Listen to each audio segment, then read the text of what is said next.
Do you know why the map of Africa was redrawn overnight without Africans present? In the late 19th century, a group of powerful men gathered in a grand European hall, armed not with weapons, but with maps, rulers, and pencils. In a matter of months, they accomplished a feat that would forever alter the destiny of an entire continent and its people, all without a single representative from that continent present. They weren't just drawing lines. They were scripting a future of division, conflict, and struggle that continues to unfold to this very day. This wasn't a negotiation or a treaty. It was a carving, a dissection of Africa, executed with the cold precision of a surgeon operating on a patient who was never asked for consent. The world watched, or rather, the European world participated, as the rich tapestry of African societies, with their ancient kingdoms, diverse cultures, and intricate trade routes, was sliced apart and stitched back together in a grotesque new form.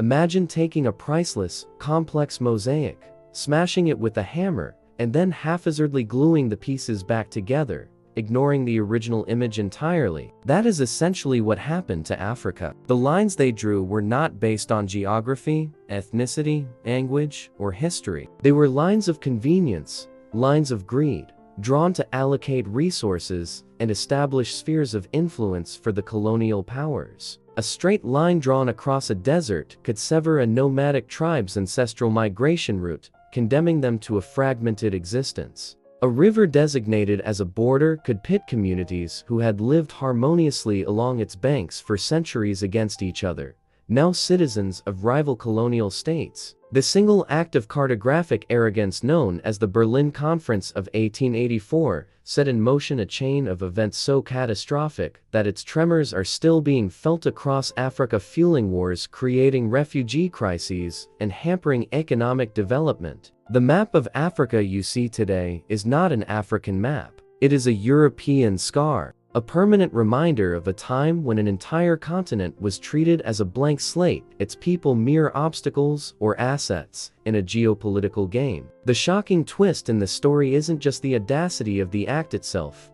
but the chillingly bureaucratic and civilized manner in which it was carried out. The conference, hosted by Otto von Bismarck in Berlin, was framed not as a conquest, but as a humanitarian effort. The official agenda spoke of ending the slave trade within Africa and promoting free trade and navigation along the Congo and Niger rivers. It was presented to the world as a noble endeavor to bring commerce, Christianity, and civilization to what they patronizingly called the Dark Continent. This public relations spin was a masterstroke of hypocrisy. While they spoke of enlightenment and progress, the real discussions behind closed doors were about one thing: how to divide the spoils of Africa without going to war with each other. The continent was a massive, resource-rich cake, and the European powers Britain, France, Belgium, Germany, Portugal, and others were all hungry for a slice. The conference established the principle of effective occupation, a rule stating that a power could claim a territory only if it had treaties with local leaders, flew its flag there, and established an administration with a police force to maintain order. This rule triggered a frantic scramble for Africa. Suddenly, European explorers, missionaries, and military officers fanned out across the continent, not to understand or engage with its people, but to trick, coerce, and force local chiefs into signing treaties they often couldn't read or comprehend. These treaties, granting vast tracts of land and sovereign rights to the European powers in exchange for trinkets or empty promises, were the legalistic veneer for a wholesale continental heist. The humanitarian justification was a complete sham. In the Congo, King Leopold II of Belgium, who had successfully lobbied for personal control over the vast Congo Free State, unleashed a reign of terror. His private army forced the local population into brutal labor, harvesting rubber and ivory, with torture, mutilation, and mass murder as standard practice. Millions perished under his rule, a genocide carried out under the guise of civilizing a nation,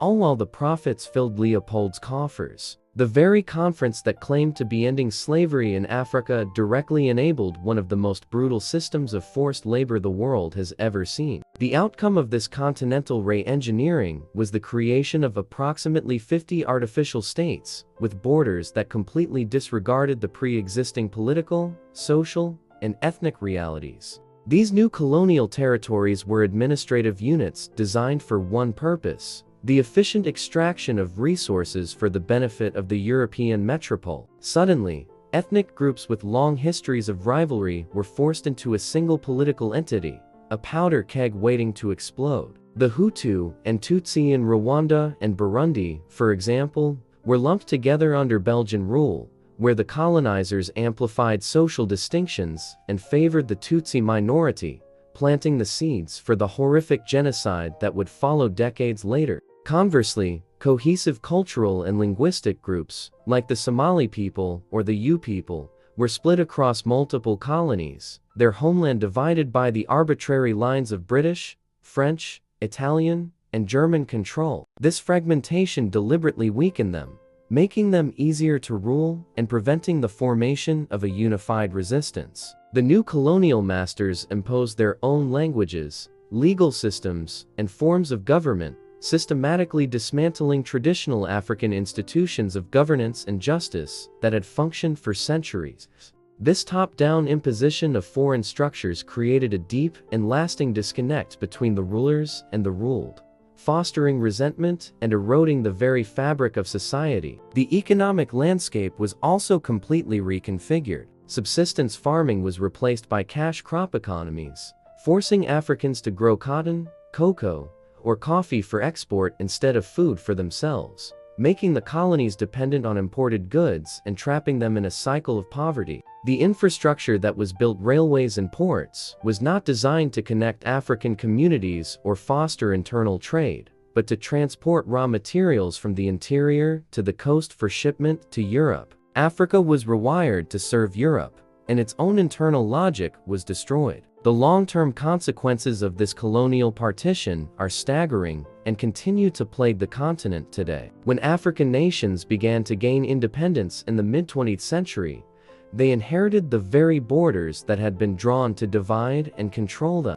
The Organization of African Unity, in a pragmatic but tragic decision, chose to uphold these colonial borders to avoid a chaotic and continent-wide redrawing of the map, which would have inevitably led to endless wars. As a result, modern African nations are often a volatile mix of disparate ethnic and religious groups with little shared history or identity, forced to compete for power and resources within the rigid confines of the colonial state. This has been a primary driver of civil wars, ethnic cleansing, and political instability across the continent, from Nigeria's Biafran War to the conflicts in Sudan and the Democratic Republic of Congo. The political systems left behind by the colonizers were often authoritarian and centralized, models that were readily adopted by post-independence leaders, leading to decades of dictatorships, corruption, and human rights abuses. The economic structures designed for extraction have also proven incredibly difficult to dismantle.